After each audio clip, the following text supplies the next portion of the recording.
Our panel today are leaders who have firsthand experience aligning employee motivation with business success. You guys understand the challenge. How do you encourage employees to think and act like owners or partners, driving growth and profitability while sharing in the rewards, which are not as great as your rewards hopefully are? Our discussion will explore practical strategies from compensation and profit sharing to equity and non-monetary incentives that can help you unlock your team's full potential. Our goal today is to have you leave with actionable ideas that can help you create a motivated, growth-oriented workforce while navigating the legal, financial, and cultural considerations that are unique to privately held companies. George Manson, Paul Skeith, Matt Weinheimer, thank you. They volunteered to let me moderate a discussion that hopefully will give you ideas that you can use. I will have each of them introduce themselves first, and then we'll get started. Please feel free to ask questions. If I don't ask one that's on your mind, we'll also have questions afterwards. So, George, could you introduce yourself, please? All right. Well, I'm George Manson. I'm owner and president of PSI Urethanes, have been for 48 years. We manufacture industrial products out of cast urethane, which is a synthetic rubber. And we make rollers, gaskets, bumpers, forming pads, cutting surfaces, a wide variety of products, all industrial. We're a job shop. We're not automated. We mix chemical A, chemical B, chemical C into a container, small or large, hand mix, pour it into molds. Got 40 employees, do about 10 million in sales each year. We take only high margin jobs, no commodities. We don't get in bidding wars with people. I think I'm here on this panel because of my 40 employees. I've got 8 of us who've been there more than 20 years. And I've also had 19 employees leave after 20 years, most of them through retirement. Paul Skeith. So I'm Paul Skeith. I'm one of the founding partners of the law firm Rodriguez Skeith. We have a formula-based compensation plan that I designed 20 years ago when we started out. And then I have lived through the ups and downs and bumps and challenges to that compensation plan for that amount of time. I've managed the firm for 17 years, and then this is not being recorded, right? Tricked Jim Howitz into taking over into that role. Thank you, Jim. But for the last 3 years. So I think part of what I'm talking about is kind of informed by just my experience around that and that structure that we put together. But also, I'm a business lawyer, and I've helped as a lawyer, I've helped clients with setting up things like phantom stock plans, equity appreciation rights plans, restricted stock agreements, and just sort of straight up bonus plans, and help people sort of think through what might be sort of incentivizing for employees to grow the business. Matt? Thank you. Matt Weinheimer. Originally founded Weinheimer Wealth Management just over a year ago. We merged that firm in with a larger wealth management firm. So I noticed the name on my bio hadn't updated yet. So that's on me. But prior to that, we had purchased a couple of other partners. And those partners, I think is the reason to George's question, well, why are you here? We had done some phantom equity as part of the acquisition of those firms. And then ultimately the cashing out of those through the merging in with our current combined larger firm. We do kind of the opposite of George. We don't make anything. While I do like to pretend that we have high margins, I'm not sure that that's always correct. But we're in the wealth management space. We serve high net worth families, many of which are small business owners, in protecting, creating, growing, and I like to say keeping the hard-earned monies that they have made. So that's our kind of deliverable, as it were. But most of what we're talking about today, I think, is our experience with some of the phantom plans and the parts and pieces of that as it applies to other small businesses. Perfect. Thank you. An impressive panel. And I'd like to just go ahead and start out, throw the first question to any of you. What are the most effective ways you've seen to align employee interests with those of you, the owners, in a privately held business? Anyone want to go first? Matt? If anyone doesn't want to go, call on that. So, as I mentioned, our two real big things that were super important. You mentioned creating your compensation plan. I created ours a number of years ago to try to align the interest of our firm, our clients, our people. The wealth management space traditionally was an eat what you kill business. And so there was a lot of percentage of this, percentage of that kind of compensation. And I just kind of felt like that was rather nonsensical if you're trying to build a firm. People need to understand, what it's going to be like today, and then kind of how it builds out further. So fundamentally, that was a huge step, and you couldn't do any of the other stuff we did if we hadn't done that. So in organizations like ours, I'm obviously a big fan of that, because people can understand what they're getting paid, what they may get paid, bonuses, etc., which are all super important. But then the second piece of that is then aligning, what we're trying to do in growth with the firm, and see some amount of growth potential outside of just comp. So once you have comp taken care of, then you can get into any type of actual, or I'll call it synthetic equity, for lack of a better term, type of programs. And both of those we've used successfully. Paul, you're in a unique position where you see lots of different companies on a regular basis and how they're organized. Are there any that stand out in your memory that you believe have been particularly effective and successful? So here's the thing. I think that you have to know sort of two things going into when you're starting this conversation. And this is actually why it takes people a long time to implement any of these plans, because there are kind of two big questions. One is, what are you trying to incentivize employees to do? And the other is, what's in their control? Just as an example, I've worked with some clients that have been successful, I think, at this, where they said, the plan that lets sort of key executives participate in the growth of the company, where those key executives actually control, like they have budget control. They can pull levers that do something on the revenue side, and they can pull levers that do something on the cost side. So incentivizing those people on the profitability of the company makes a lot of sense. I've had other companies that have sort of thought about doing that, and that's what they wanted to do for kind of line employees. But then you sort of got to step back and say, well, this line employee working in the safety department has zero lever on revenue. So incentivizing them on revenue, like, you're not really incentivizing them. You can put stuff down on paper to create these plans, but you really got to think about what makes sense with your business. And then just thinking things like, okay, people who know that the goal of the business is to build it and sell it in X number of years. Well, participation in the sale might make sense and really incentivize people.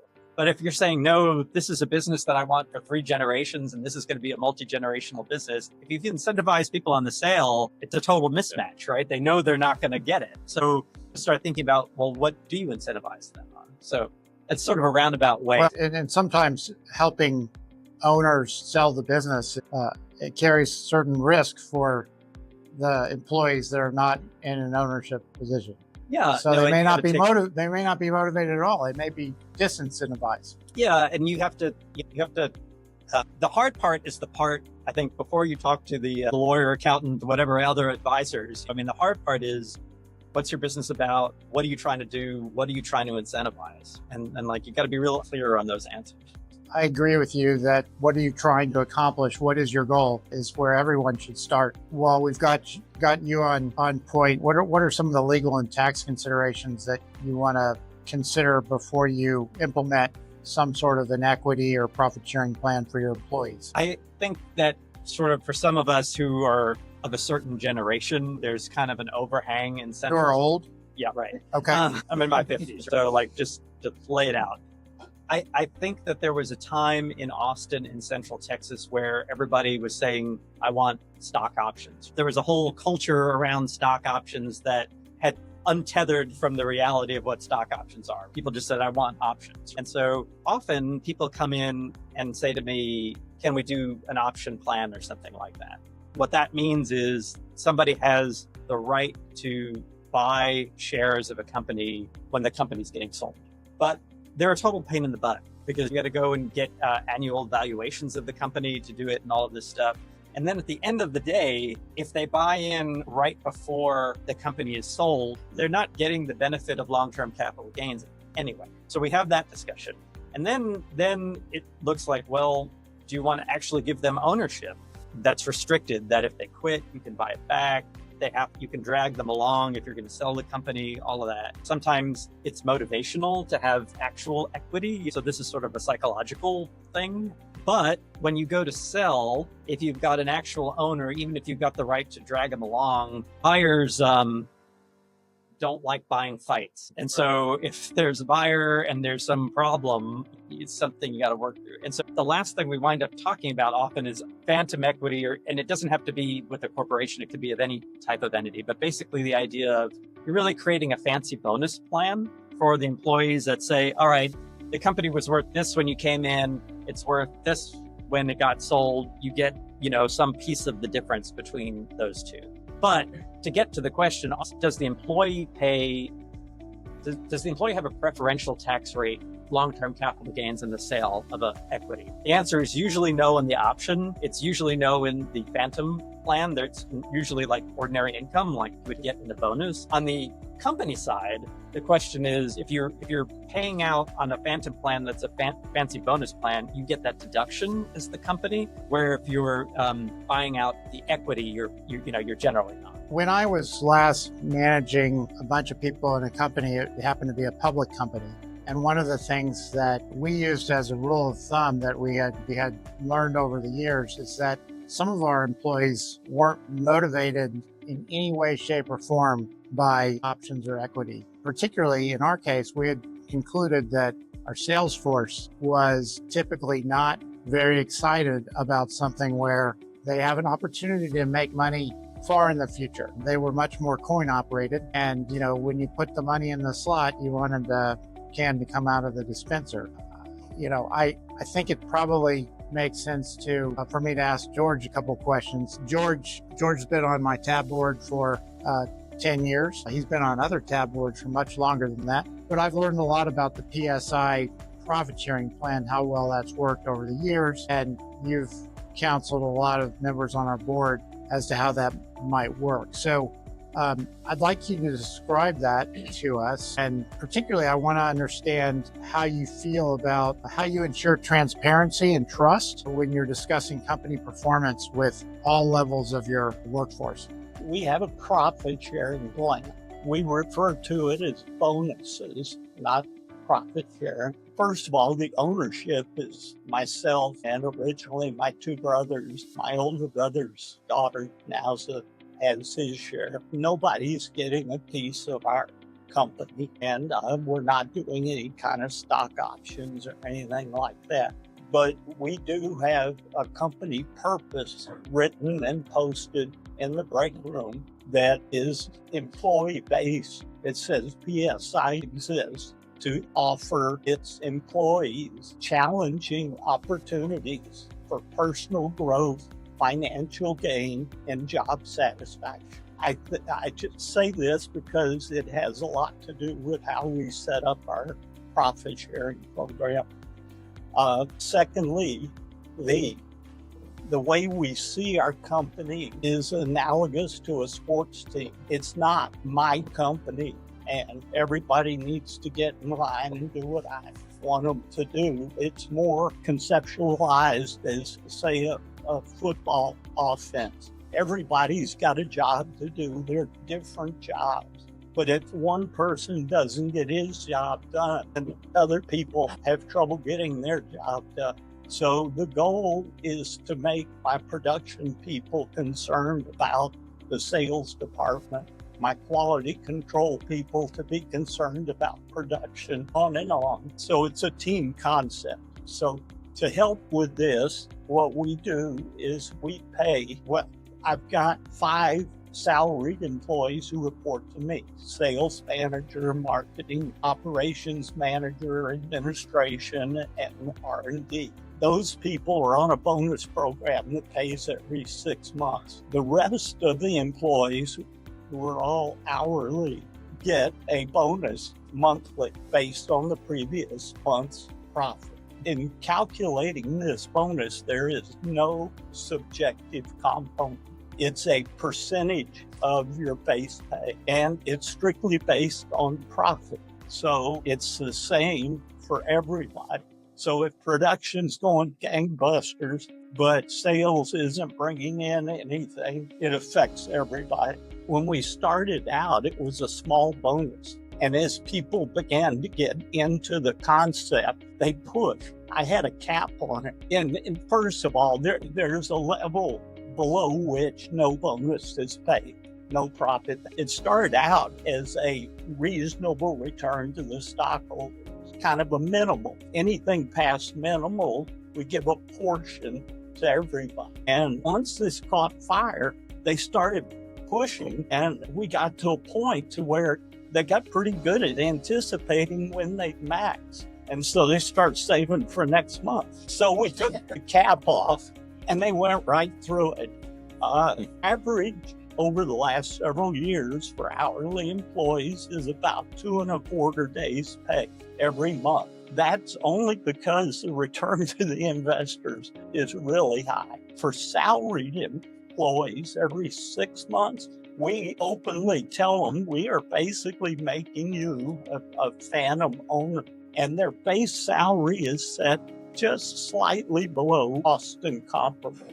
But their bonus average is between 40 and 55% of their base pay. So they really have skin in the game. And I can tell you in the last 15 years, we've had 2 months that we did not pay a bonus. And so you think it works? And does it motivate everybody? Is there anybody that you think doesn't get it or doesn't drive their performance? What happens if there is somebody who does? Part of it is they don't have to get it from me. The 5 people who report to me pass it down, although I interact. We only got 40 employees, so I know everybody by their first name, and we talk. But I mean, like today, we pay the bonus the first Friday after the 10th. Well, my head of admin came to me Monday and said we have to have the payroll into the bank on Tuesday. And you know what? I think we've got the books finished. So if you can approve the payroll and figure the bonuses, because we have to accrue for the 6-month bonuses. So there are adjustments made. Anyway, so did that, and she called me at home because I don't work afternoons. And she called me at home, and I approved it through the bank. And we got the bonus out for this Friday, which is going to be the 9th, because that's what they wanted. That's another part of the attitude. What are you in business for? And you got to, I'm in business. I want to make money. I want to live a great lifestyle. But equal to that is the satisfaction of making a good life for a lot of people. Now, what I hoped you were going to mention, that sounds like nirvana. Every once in a while, you got somebody that's dragging the rest of the team down. What happens then? Their co-workers come to me and ask me to fire them. Actually, some of them don't wait. They don't wait to come to me, but this guy's a bonus buster. So when we hire people, we bring them in, particularly on the production floor. They come in, and if they're a bonus buster, people come to me. When I got into this business in the beginning, before we started this program, one of the things we do is we measure everything we can measure, particularly in the operations, the making of the product. And our scrap rate was about, per pound of material, 12 to 15% when we started to measure. For the last 10 years, we fall between 1.5% and 2.5% scrap rate. And these are different products every day, hand mixed by individuals who are given a schedule that changes all the time. We do a lot of short runs, a lot of close tolerance. We have very, very high quality standards. That's why we don't do any marginal business. We're like a custom jeweler. I'm not competing with Zales or whatever. So in any case, post the results in the break room. We've got a chart that shows sales with no numbers so that you visitors don't get to see that. We have a chart that shows margin, and we explain to everybody what margin is. It's basically the gross profit before overhead, and shows our percentages. And then we rate the month. The salaried employees see the numbers. They see the sales numbers, the margin numbers, the gross profit numbers. My brother and I got a brother who works there too. We don't take a bonus. We get it after the bottom line, our bonuses. We post that last month we have different categories. Poor, no bonus. Fair, good, very good, excellent, fantastic, fun, fantastic 2, 3, 4, 5. It was after COVID, there was a big pent-up demand. And we had a couple of months in there where the hourly employees got like 4.5 days pay. I was in a meeting with the staff the other day. We were talking about a project, and my operations manager says, "Isn't this crazy?" He looked over to the marketing guy and he said, "I'm trying to hold off because I'm afraid I'm going to hurt your marketing. And you are just talking about holding off because you're afraid you're going to make my production problems worse." And when that happened, I stood up and said, "Hallelujah. This is what you need. I need my production guy worried about how the sales guy's going to sell this." So when we get an inquiry for something that looks like it's horrible to make, sales takes it to the production guy and he looks at it and he says, "Oh my God." But he doesn't quit because he gets a bonus. It's a profit distribution. He finds a way to make the job. And then when we figure out that was really tough, why don't we mark that son of a bitch up, excuse me, about 50%. And we go out and we get horrendous margins. And when we get really, really hard stuff, we'll do 100% over what we want. They're completely fair margins. They're completely fair margins, by the way. I just want to be clear. Quick question, George. You're distributing these. Are you distributing? Is all of it in cash? Is it all compensation, or is it going into? It's just cash, or is it a retirement plan, or? We have a 401k program that when you hire on, the next, you have to wait 6 months to get in. Mm-hmm. But we put 3% into your program, whether you contribute anything or not. And then we match 50% up until we put in an additional 2%. So the smart employees put in 4 and we put in 5. But it's not tied to, that's separate from the monthly 6 months. Yes, these are not tied together. Straight cash bonuses. We also pay 73% of your medical insurance for the individual, for the spouse, for the kids, for the whole family, which is a real hit. When we started doing that, it was a small expense, but it's part of the culture. Thank you, George. It's really a thing of beauty. I've heard about it over the years, and it never ceases to bring a smile to my lips. Matt, you've seen a bunch of businesses and work with those business owners, and you've been a business owner yourself. Probably don't have a lot of plans that are like that. Perhaps you do, but I'm interested specifically, since you're a financial guy, advantages and disadvantages to different types of equity plans, like stock options or restricted stock. What are your thoughts there? So thank you for sharing that, George. We're going to pull some of that out for to improve on my first layer. Compensation. That was an incredible description of something that is a little bit outside the box, and I really like that. The big thing that we were struggling with, we were working on 2 different things. And when we were bringing on partners, part of the issue that we were having with having partners come in and be shareholders, every one of them that we might want to add, was the complexity of cash flow management. Because if you're a shareholder, cash flow, it becomes king, almost like employees to a certain degree, versus if you're trying to grow the business, you're going to try to pour all the money back in. So there was that piece that was a big detractant. And then quite frankly, just that the cash out of the company when you're trying to grow is complicated. So when we're looking at doing either selling equity or granting equity or doing it more traditionally, there was a cash flow issue. There was also a problem with, if you give someone $1 million worth of stock, there's no such thing as a gift from the IRS in corporate America. I can give it to my kids, but I can't give it to my employees. So if I give that to them, I also just gave them one big ugly tax bill. And so there is no give. Even if you wanted to, you still have to kind of juggle with that. So we were trying to solve this problem of, we want people to participate in the upward trajectory of potential share price over time. but we didn't want to stick them with a big IRS client. We didn't want to have them borrow the money to buy it. There's another way to do it. So then how do you kind of tie those pieces together? And that's where we really started to use the Phantom plan. And the Phantom plan is significantly different than a lot of traditional things. But the basic synopsis is you pick a price when you start, and then you have different triggers for how you can get the money. And it is a bonus, as you were mentioning earlier. I mean, it is cash incentive at the end. But we were using these to incentivize partners. And then as we added, actually, we're buying books of business from individuals.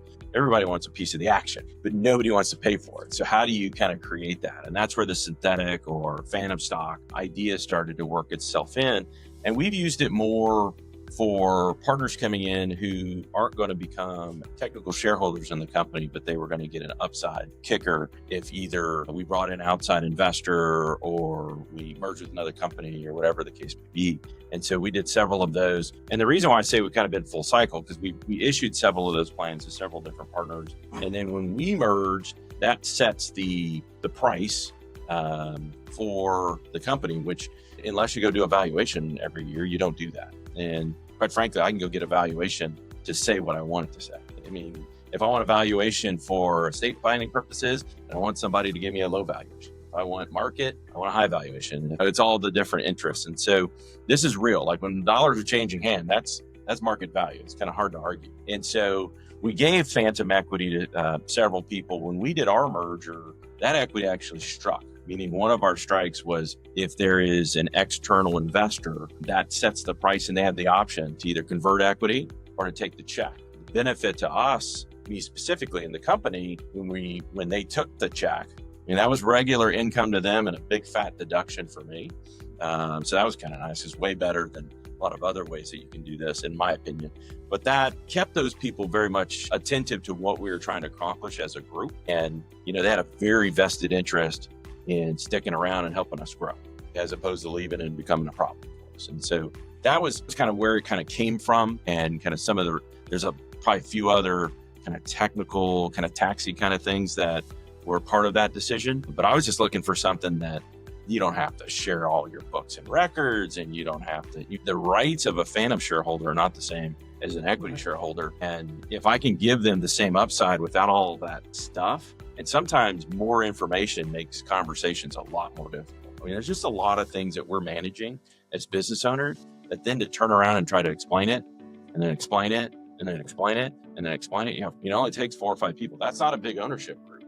God bless you for doing that with your family. I don't know how you pull that off, but the premise is you get people with different interests. It's very difficult to be able to even explain all of those things. But the idea here was just, again, we wanted to incentivize the behavior to be involved, stay involved. And if there was a triggering event, we all share it. And so that's where we came up with the idea. And there's just a series of benefits on both sides of mine.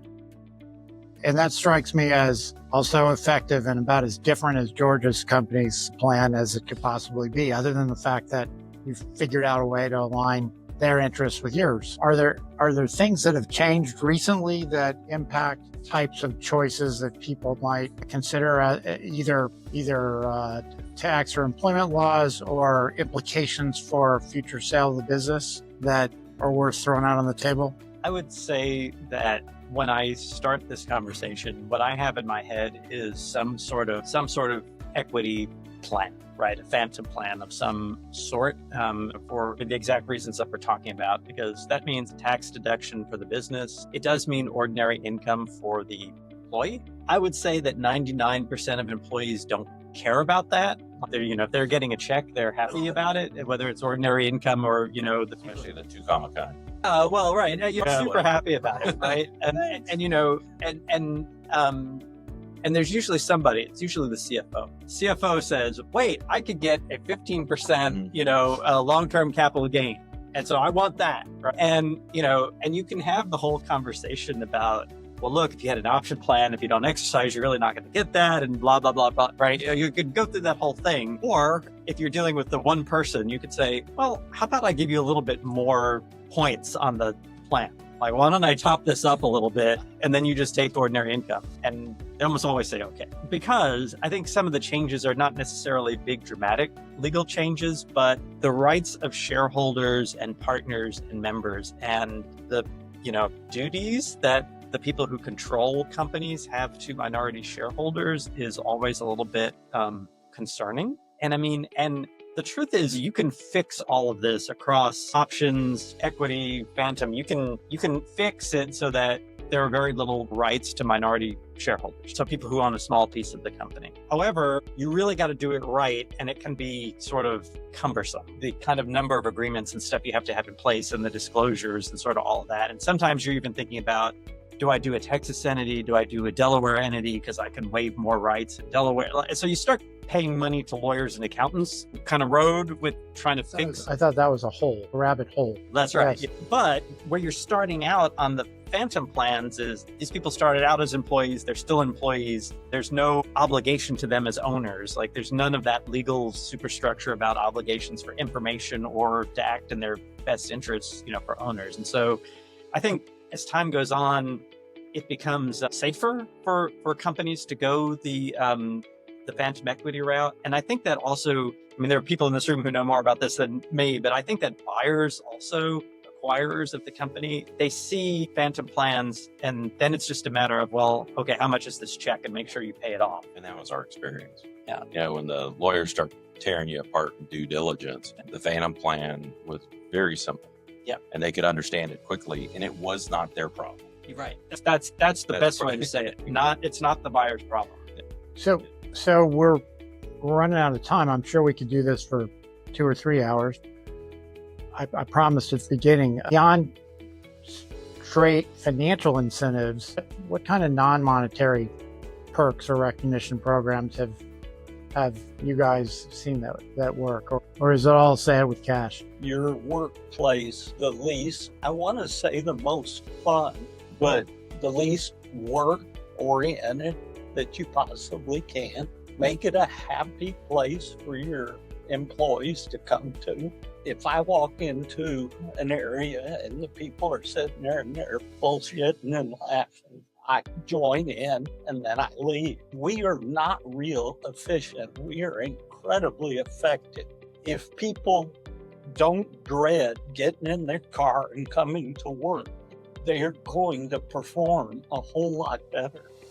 When things get tough and it starts getting nasty, they're there for you, and they're going after it. It's not 100% occasionally, people are out, but basically make the company as welcoming and entertaining, challenging, fun. Let people have victories. Let people lose is the big thing. People will come up with an idea and I'll say, that doesn't sound like it to me, but well, if it doesn't work, it's not going to cost much. Why don't you try it?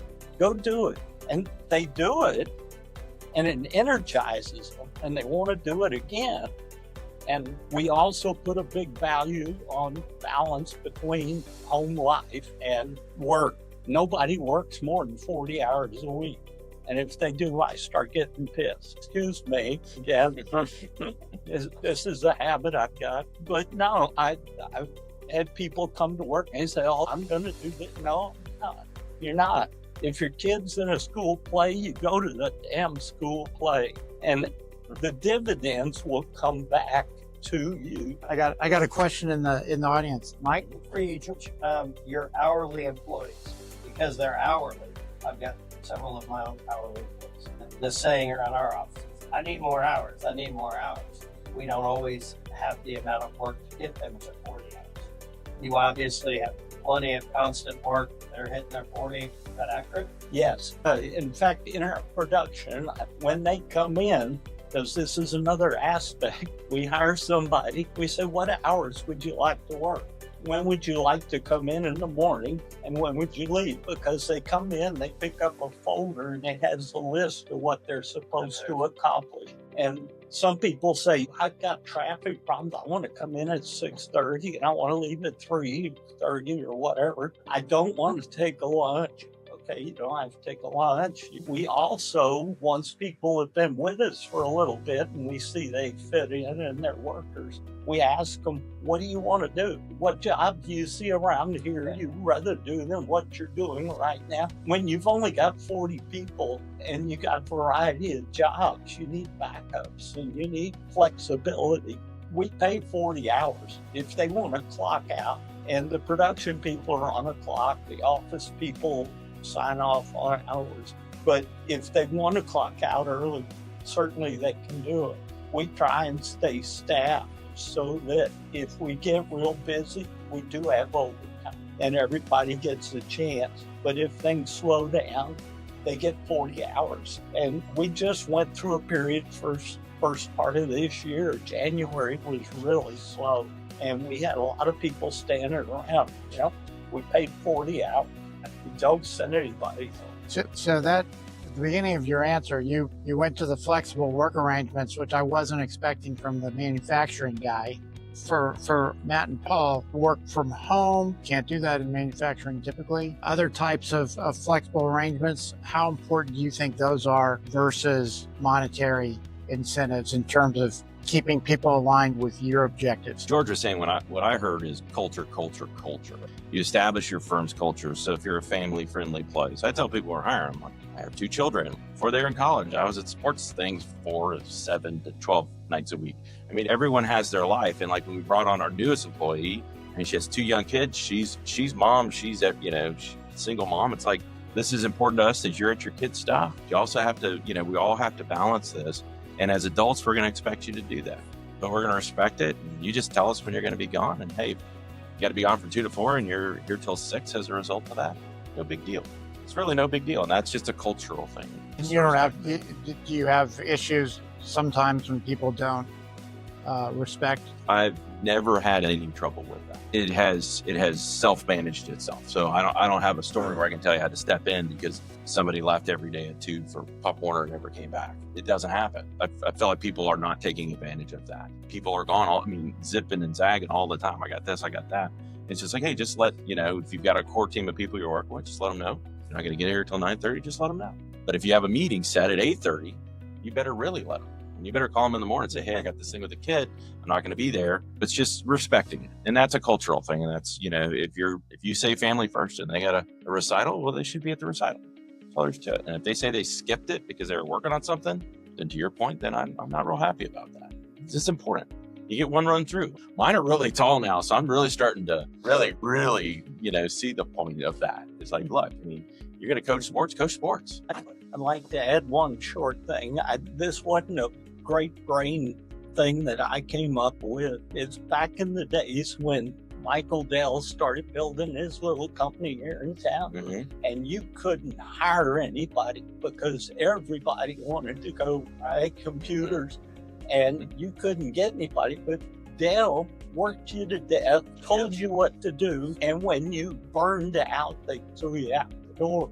Yep. And in self-defense, I said, well, we don't need that many people. Maybe the people we have to hire are people who just can't tolerate that. And so that's how we got the culture built that we did. It was self-defense because I couldn't match stock options at Dell and all the extra comp pay and all this stuff.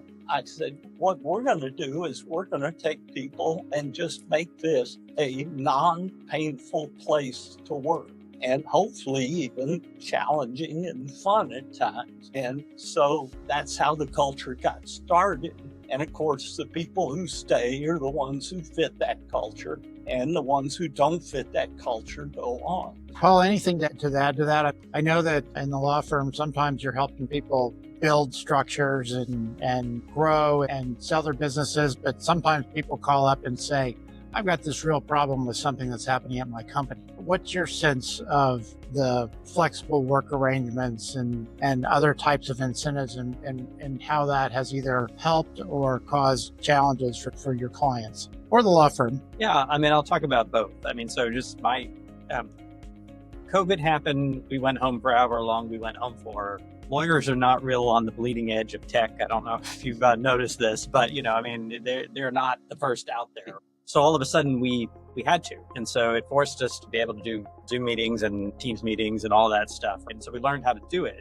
And then it was time to come back. And, I had some of my partners be like, okay, law firms have always been sort of FaceTime, not the Apple product, the, in the office sitting there. And when the boss walks by, you better be sitting there in the room, pretending to be busy. But, we were away for however long we were away for. And our productivity went way up and nobody quit. Turnover was down, productivity was up, profit was up. And so then it's time to come back, and I'm having negotiations with my partners about this. I've got some partners saying, well, wait a second, we need people sitting in the desk where I can walk by and see that they're there. And so we didn't do that. Basically, we now have an office that is a home base office, right, where we have meetings and people come in, and some people sit in there every day because that's like what you got to do, which is fine, but others don't.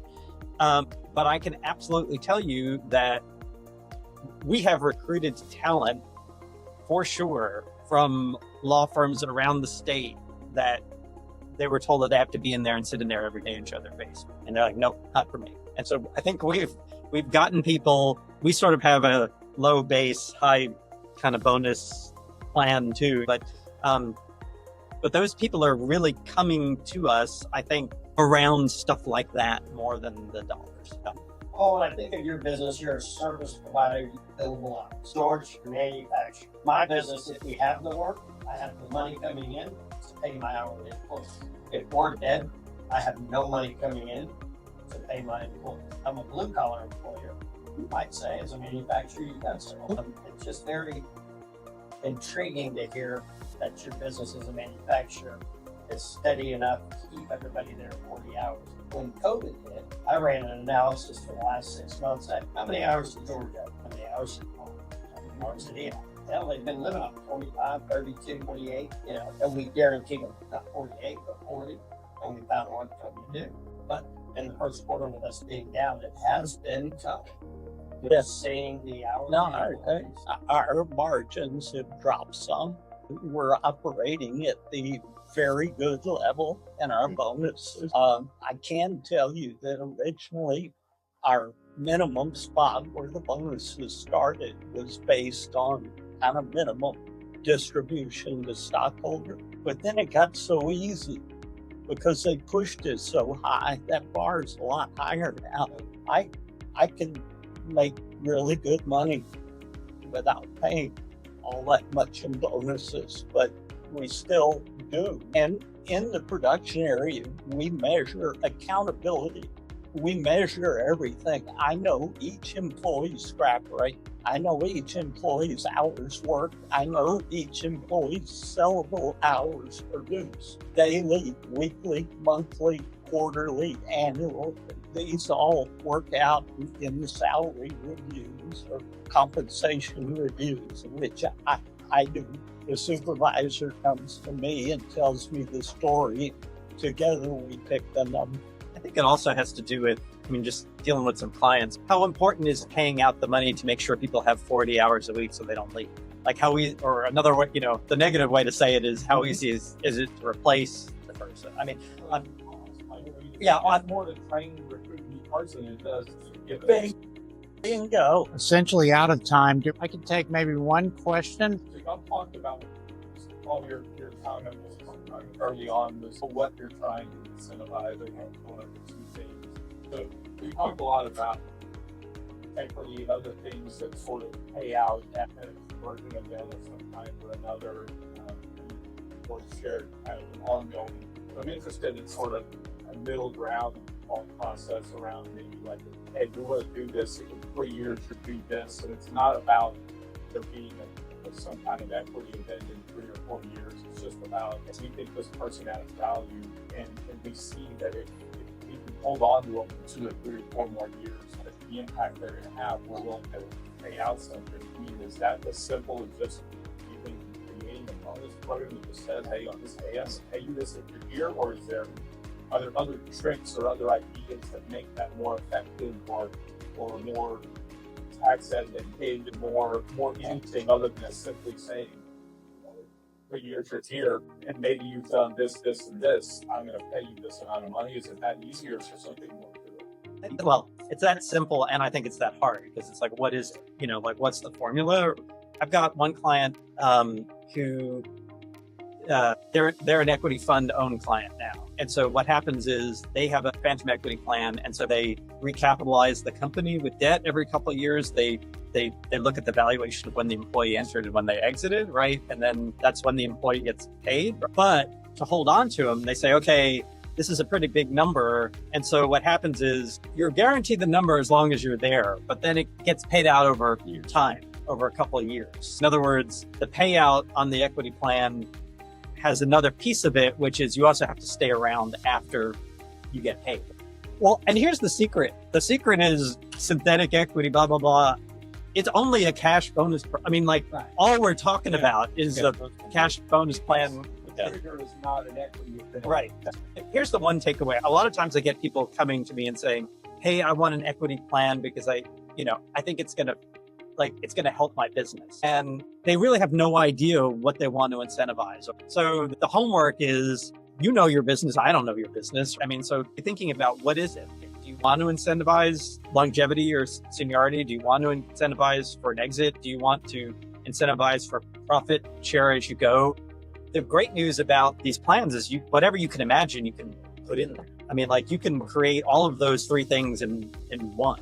And what I'm hearing is, maybe the question to ask the client is, how does this thing that you brought to me to consider help your company achieve its goals? And if they can't answer the question, then it's probably a dumb idea. Yeah, I can press print and print a template equity, appreciation rights plan. But whether that helps you, I'd like to thank certainly the three of you and all of our audience and the questions. I think this was quite informative. There's a lot more that we could do, and perhaps we'll have a follow-up event. But in the interest of time, I'd like to say thank you and thank you. All right, don't leave. There's one thing we got to do here. George Manson, in a couple of days, will have been a member of TAB for 30 years. And this is quite an accomplishment, and we felt like this was the time that we needed to recognize that, and we'd like you to have this. Well, thank you. That's awesome. That is awesome. Yeah. Wow. This is very important to me. TAB's a wonderful operation. I was actually called and doing my usual thing. I didn't even catch his title, but I think he's the head guy in TAB. He called me up and said that you're having your facilitators meeting in New Orleans later this year. He offered me all expenses paid to come and be there and to network and tell everybody what a great thing TAB is. And I said, you got a great idea, but you got the wrong guy. I'm an introvert. I hate to network. You love the fact that we have you on camera receiving an award, right? I do. It's, the DISC test, there's who you are and there's who you got to be. So I appreciate this. It has been a tremendous growth thing for me personally, not just economically or business-wise. I really appreciate TAB. The reason I was invited was he informed me that I'm the most senior TAB member in the world. When I told him, I said, hey, I'm 77 years old. You don't want me there. I might die. Well, you reconsider at 40. At 40 years? Yeah, I will if you're still around. All right, there you go. Here. Thank you.